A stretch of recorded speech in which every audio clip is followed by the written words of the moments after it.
Robert. You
Yes, sir. Right on time. It is Thursday, 4 minutes after the usual start time. Quinn just pointed out, well, we don't always start on time. So, and two of my favorite words in the English language when coupled together are close counts. Close counts. That's right. Welcome, people. All right, so you know the drill. Quinn Bishop, Cactus Music here in beautiful Houston, Texas. We are going to alert you to the coolest, the newest, the hottest drops in music. We have a bunch of great records to talk about today, and one of my favorite things that is part of my job at the record store is to turn people on to artists they're not familiar with, which we're going to do that as we get into the drop here. Yep. But we're going to kick it off with two big Texas artists that have records coming out Let's tomorrow. go. One, from Houston, Carolyn Wonderland. Yeah. Brand new. The LP will come later, but she has a brand new CD, and she is now on Alligator Records, the venerable, celebrated American blues label from Chicago. So this should really, I think, raise her profile nationally. You know, she's been playing, with John Mayall. She did a stint in Dylan's band, and for people who aren't familiar with her, she really takes the blues somewhere different in that she, doesn't use a pick. She has really a interesting percussive style, and bass player, keyboardist, drummer, and her. I love it. Yeah, it's very, very cool. Great little trio. And she's been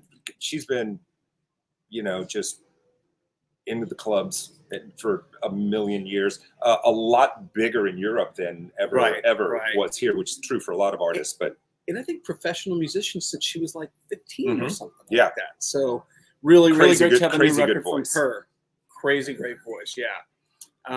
Next up, there's a brand new Joe Ely record, Love in the Midst of Mayhem. This is another pandemic record that he made at home, where there's a lot of re-recordings and things like that, and people reimagining their work. This is a whole new record by him. Joe's the coolest. One of absolutely. You could say his career has kind of been the template for a lot of people that came after him. Yep. Gave a couple of people a start in his band. Absolutely. Could find guitar players. He's like the John Mayall. Dave Grissom was in there for a little while. I think Charlie Sexton did a stint. Yeah. And many more. Yeah, and super cool. And back in the day, best friends with Joe Strummer. That counts for something. Starting to look a lot like Joe Strummer. He kind of looked like an older guy when he was a younger guy. Totally. Right. So. I was holding up pretty well. He still got that, I'm cooler than you because I play the rock and roll. Good for him, man. Yeah. Great live show, too. Absolutely. Leaves always 100% on the stage. Yeah. Not be disappointed if you see Joe Ely live. Check that out. Peeps, our third Texan in this run. There's a brand new Lucinda Williams. We've talked about the other records in this series. The Lou's Jukebox, where during the pandemic she would do themed cover records and make them available digitally. This one is Funny How Time Slips Away. It's a night of 60s country classics. I love it. And you know, there's been a Tom Petty record, there's been a Southern Soul record. This is the country record. I looks like the old diner jukebox on the back. Yeah. And this is where, you know, if you're a fan of an artist, right? This is where, considering the pandemic, you win because they just put out tons of material that you otherwise would not have been afforded. It's a good time to be a music fan. You know what? And I was listening to her version on this of Funny How Time Slips Away, of course, written by Willie Nelson. Sure. Everybody knows Willie's cover. And it made me think. And I went back and listened to it, how much I still love Elvis Presley's version. Sure. And that got me thinking, I think Elvis is going to be like the next artist from way back when that has a renaissance. Well, you know, I feel that an Elvis renaissance is upon us. I think you may be right. And I will tell you that for the past 10 years, 50s artists in general have been kind of on, there's a few that are maybe insulated from that, you know, maybe Buddy Holly, but really 50s music doesn't resonate as much with younger people as it used to be, but everything is cyclical. It all comes back. And we may be, Prophet may have spoken. We may be on the and I have nothing to back that up with at all. The knowers know. Yeah. And they may not. Who knows? Who knows? It's the voices in my head. Pay no attention. All righty. Well, we're going to keep it going here. We're going to go heavy and orchestral. There is a new mono live album. We've talked about these guys a couple weeks ago. Yep. And I think we basically said, is it metal? Is it classical? Is it experimental? Yes. It's all of those things. Very cool Japanese instrumental band. And this was recorded at the Barbican in London in 2019. And, you know, their label, Temporary Residence, puts out a lot of kind of outsider music, but great band. If you're not aware of them, you don't own records that sound like this, you should check it out. You absolutely don't own records that sound like this. These guys, man, I want this. God. So I don't know about Temporary Residence. That label is a very cool label that really kind of most of their artist roster celebrating 25 years, right? Most of their rosters I would describe as kind of outsidery, left of center. Yeah, Some would even call it like difficult music.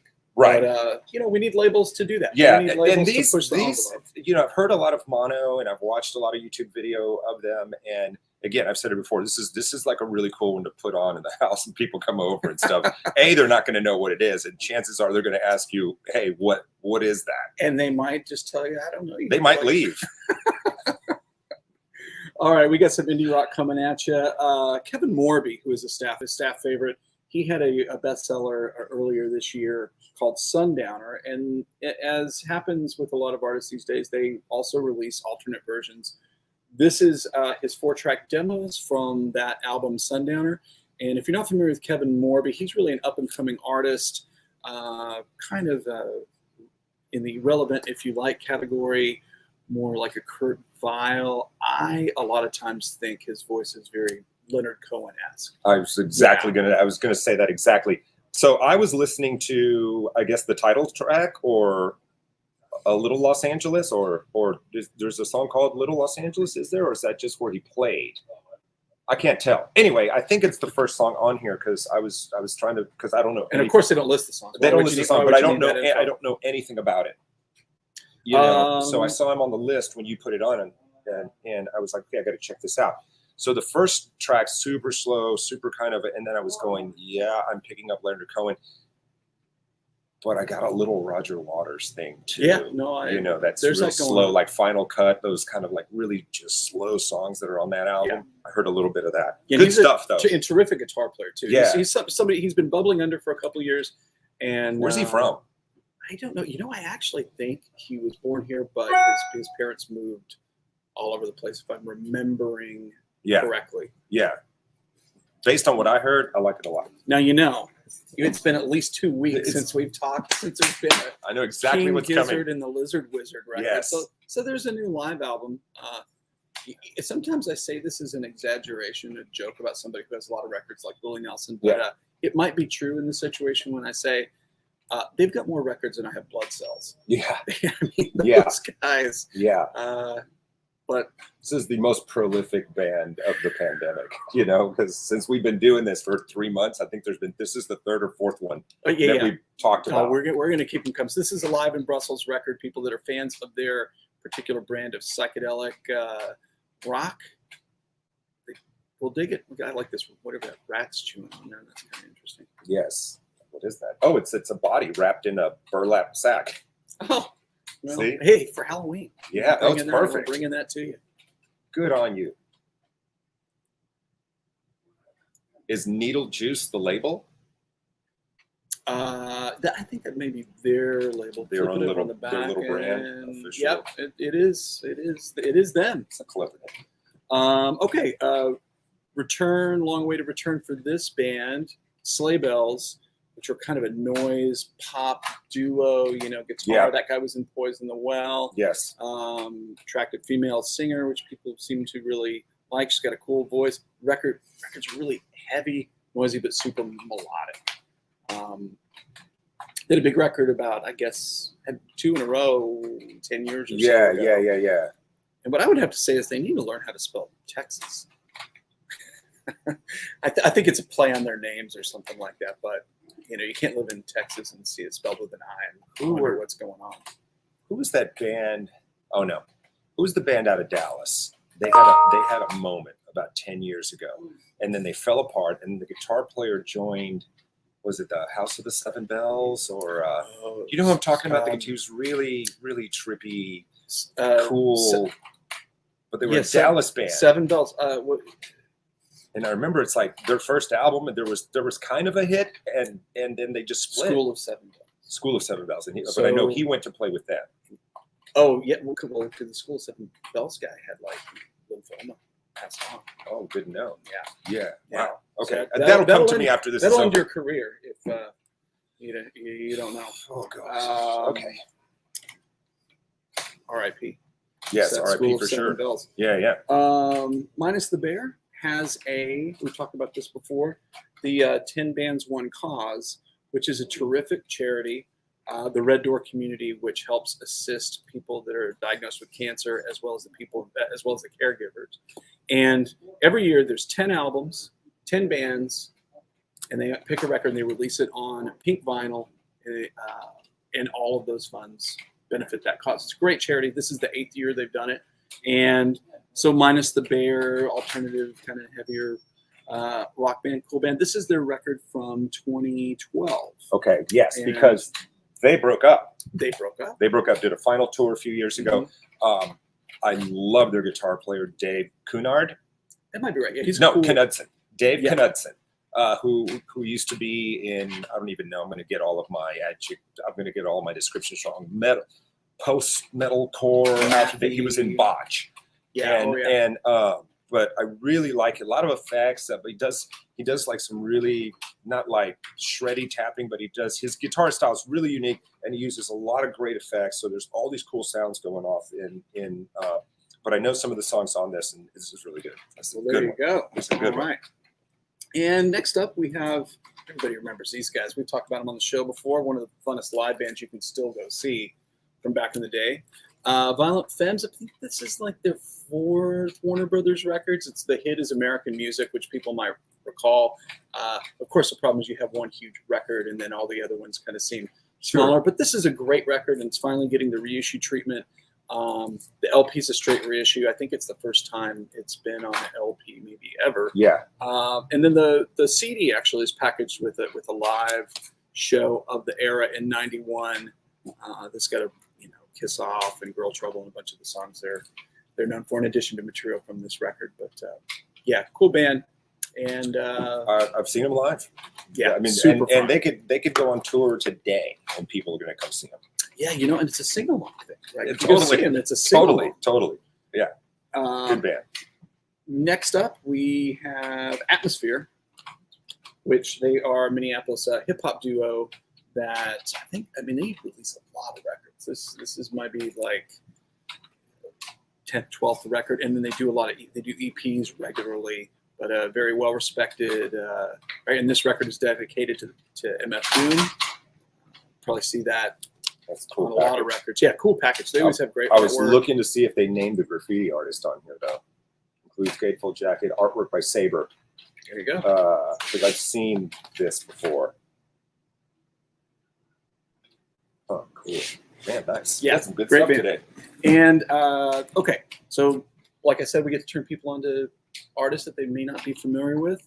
Bad Bad Not Good. Are you hip to these guys? No. He makes me, by the way, with people that hit people that stuff he doesn't know. I love this band. So their records are electronic-y, Brazilian music, hip hop, and with like jazz instrumentation. Totally defies description.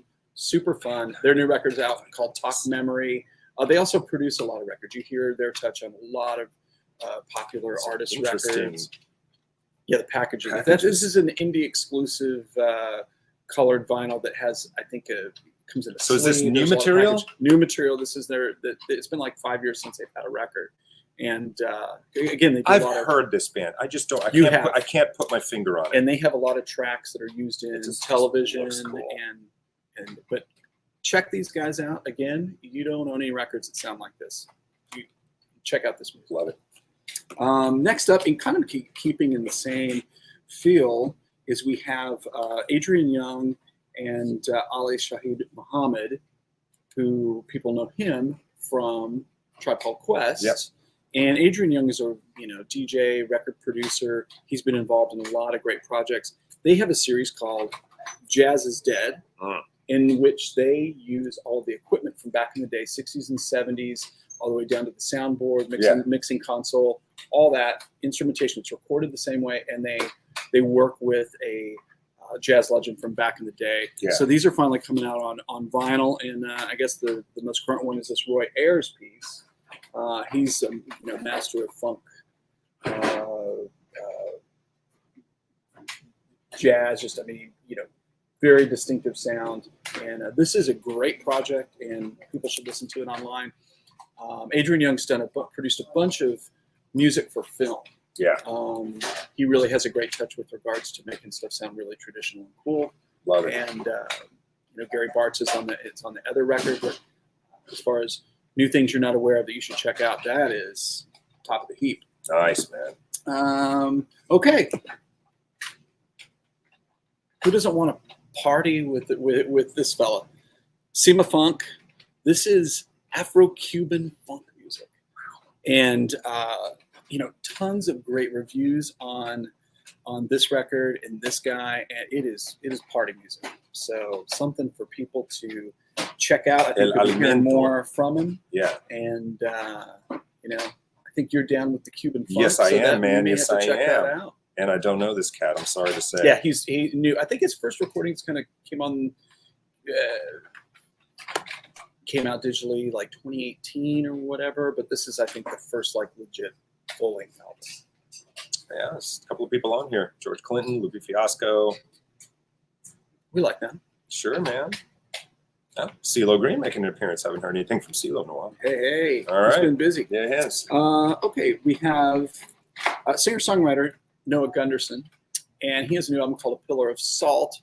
And he is an up-and-coming singer-songwriter. He's placed a lot of music in television shows, and Phoebe Bridgers is this album's getting a lot of press and airplay or online play, whatever you want to call it. Yeah. But the track is popping up a lot with Phoebe. Yeah, Phoebe she's on a track, right? Yeah. She's on it because she's white hot and super popular. Right yeah. now. But a cool singer-songwriter, new guy to check out. And we're going to take it more of an Americana direction here. Let's do it. The Wild Feathers, they made a couple records for Warner Brothers. They are now on New West Records, and these guys are kind of rootsy country rock thing. If you like early 70s country rock, this is a great band for you to check out. Cool. Good live show. They tour a lot. I'm sure when people are able to do that, they will be doing that. They will come here. We're checking out if that is your thing. And this Natalie Hemby lady, she's a fantastic songwriter. She's written music. She's written songs for Casey Chambers and Lady Gaga, Joe Party, Leanne Womack. She is an acclaimed singer-songwriter. She makes records on her own. She was in the High Women with, help me out. Should be Amanda Shires and. You got me, bro. It's not going to come to me. You got me. One other. Two others. Anyways, but and she wrote my favorite tracks on that record. But she is definitely worth checking out. She's got 2 Grammys to prove it. Yeah, well, the thing is, a lot of these songwriters, the mailbox money is so great, so they don't have to tour and play 150 shows a year. Yeah, let the money come to you. That's right. So, but it's great we get records from these people, and should be a really good one. In keeping with that, Caitlin Rose, she had a record about 10 years ago that was a big Americana record. And if you're a country music fan that likes female vocals and you like Loretta and Tammy, and Patsy, she's worth checking out. There you go, man. Yeah.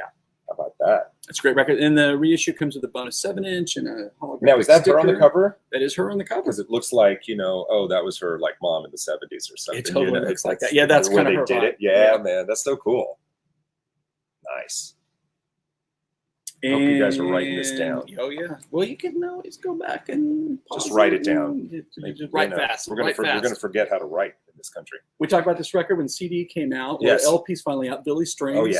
We're going to talk about him again because he's such an amazing guitar player, multi-instrumentalist, and this is going to be his breakthrough record after several. And finally available on vinyl, worth mentioning, this is a Indie Store exclusive colored LP that is probably going to sell out in the morning because they didn't make enough of them. So if that's your thing, run out and get it. Limited edition Coke bottle clear vinyl. Yeah. We all know what that looks like. It's a cool shade, right? Yeah. Okay. We're heading in a different direction. There's a Pink documentary. Saw it. Did you like it? My wife's a huge fan. It was great. I mean, could have been shorter. Oh, really? Okay. But it's all her leading up to playing Wembley. So she's in Europe, she's touring. Okay. So, and she's taking the family along, and it's a lot of behind the scenes, and then it all culminates in this performance at Wembley. If you're a Pink fan, must see. I think it's always interesting to me when there's documentaries or because these artists that are so huge, that are multi-platinum, sold tons of records, mainstream artists. Sometimes it's curious what's going on in there. Yeah. It's good. It's always good. And so I guess hence the cover of her on stage at Wembley, giving her kid a peck there. And I think is it Willow? Is it her daughter? I think she sings. Is that right? I think she sings on a track. All right. Or she does something in the documentary.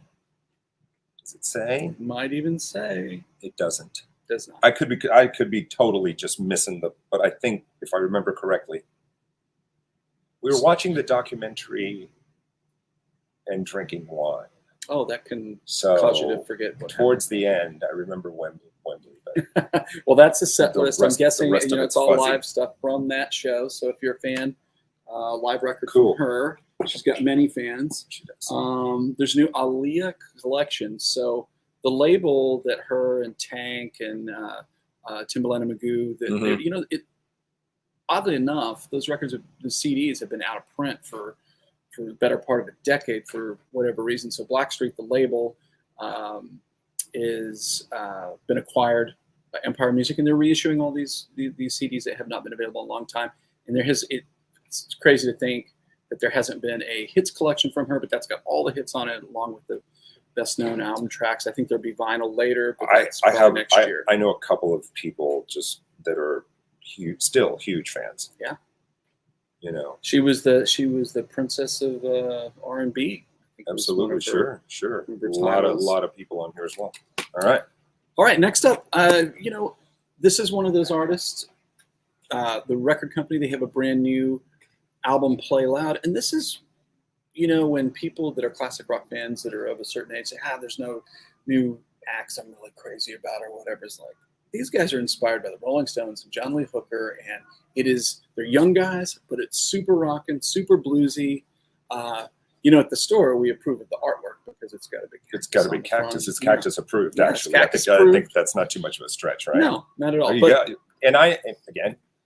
hear that all the time. It's like, oh man, there's not like great rock band right now or whatever. And, you know, it's easier than ever to find new music. You just got to take the time and the initiative to scratch around.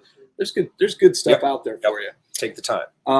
And Neil Young, who we've talked about him many times because he's troving his vaults, much like Dylan and other artists and the Grateful Dead, and releasing noteworthy shows from back in the day. And this is, it's cool. It's packaged like a bootleg. From anybody that bought bootleg LPs back in the day, that is what they look like. And this is from Carnegie Hall in 1970. Oh, cool. Initial reviews are fantastic. The great thing about Neil's, you know, he recorded everything himself. So in a lot of cases, there were bootleg editions of stuff, but when he puts it out, it sonically is superior to anything you would have maybe bought before. And, you know, well-curated series, Neil Young Archive series. And that's, if you're a fan, that's as good as it gets. And like everything you would want to hear from this era is on here. Wow. Jeez. You can read the small print on the back of it? I can. No, you're doing good. Well, I have the glasses. I thought I was going to mention a couple of tracks. I'm like, I'm not. Yo, should I? It's Down by the River, Cinnamon Girl, you know, Wonderin', Helpless, Southern Man, Sugar Mountain, Only Love Can Break Your Heart, After Gold Rush. Just getting started. Yeah. All good stuff. Ridiculous. I've seen you. Yeah. Return. How are you? Yeah. Good to see you. It's also right now. You know how it is when somebody's I do. Family is sick. I do. It's good to see you. We got to finish up our little thing here. Yeah, you too. Take it easy. Have a nice day. All right. All right. Help from studio audience. I love It's it. always good. Melissa Etheridge has a brand new record. She, you know, tons of hits. Very, very loyal fan base in a brand new one out for her. I'm sure she'll be hitting the road. You know, she always plays a bunch whenever there's a new record. I'm sure it's rocking. Yeah, we expect nothing less from Miss Etheridge. Yeah. Always brings it. Speaking of rocking, this guy, everybody knows him. Roger Taylor is the drummer of Queen. Yeah, man. And it's a pretty cool album cover there. I haven't heard the record, but I will tell you, I, as a kid, bought his Fun in Space record in the cutouts because, you know, solo records pretty much were designed to fail in the 70s and 80s, right? Yeah. And they can't let them get too big. No. You don't want him showing up the And boss. but you know, he's got a couple of records I really like that are solo records, so I'm excited to hear this one. But you know, cool. It's the little machine, right? Yeah, man. Queen's the big monster, That's and right. and got that here. Okay, man. Thought of you when this one came out. Oh, cool. This is the Fania Records label. Oh my God. It's a good feeling. The Latin soul of Fania Records. This is every single from the Fania Records label. And for those of you who are not, this is the premier salsa label. There were others, but Fania is the gold standard for salsa music. And Google the Shea Stadium concert. Yeah, and that was a best-selling record. It's funny. People will bring in records. They won't have any salsa records, but they will have that record. Dude, because it was a big one. This was, oh God. That's the jam. Jesus. Right there. I'm telling you, man. You got Willie Colon. Man. And, everybody. Every great name in salsa for that label. Yeah, everybody's on. And it comes packaged in this deluxe box that looks great on your shelf with a big book so you can read about the history of salsa music and you know, late 60s. Yeah, man. Early 70s. Oh, Ray Barretto. Ray Barretto. You ever heard Acid? Like all the way through by him? I don't know that I have. He did an album called Acid. And I know the cover. The cover's like a famous cover. Oh, that's so good. You know, that might be like, that's on the Death Row record. Is it? Yeah, not Death Row Records. Right. Never mind. Just, but that's your like. That's one of them, man. Put that on, yeah. Anything on there, you put that on. That's a party. Yeah, people start to dance. All right, and we're winding it up here. There's you know, James Blake, who people might not be familiar with by name, but he's a electronic music artist, producer. Yeah. Really very soulful English guy. Mm-hmm. But his mark is on Kendrick Lamar's records. He's on Frank Ocean, Vince Staples, and Travis Scott. He's on all these these records. He has a brand new record out this weekend, and we have a special limited edition. I think there's 1,000 of these in the U.S. His new record, "Friends That Break Your Heart," on silver vinyl. And I'm excited to hear this record. His recordings are fantastic. They're real headphone type records, right? And if you're listening to his music for the first time, you're going to understand like his impact on current soul music. This is on here. What was like the record that people started kind of noticing him? Off the top of my head, I can't remember the top, but that was a big record. It's the one where his face is yeah, because I remember that's when I got that record. I heard it, and I was like, this dude's interesting. That was one of my top. I think that might have been my favorite record that year that it came out. And for his fans, we were able to. I love being able to come on here and tell people this, but we have autographed copies of this new record. And there's look at it. These are CDs, but actually a pretty good signature sometimes for these. Yeah. These things well thought out, well put together. The artwork's terrific. He always has cool artwork. But new James Blake record. I can't wait to listen to this thing. And I think people, if they give it a chance, they're really going to dig it. There you go. Well, I think we finished strong. There's a ton of stuff. It was, I know. It was a lot of records. It's a lot of records. That's a lot of stuff to wrap your head around. All right, guys, you know the drill. We're going to do this again next Thursday at 12:30. In the meantime, you could always share this link with people, force people that you like and people you don't like to watch it because the clicks are good. Our evil robot overlords love those. So we are doing it again next week, right? I don't have anything going on. Okay, you just have anything going on. All right, guys, we are out. Have a wonderful week. We'll see you.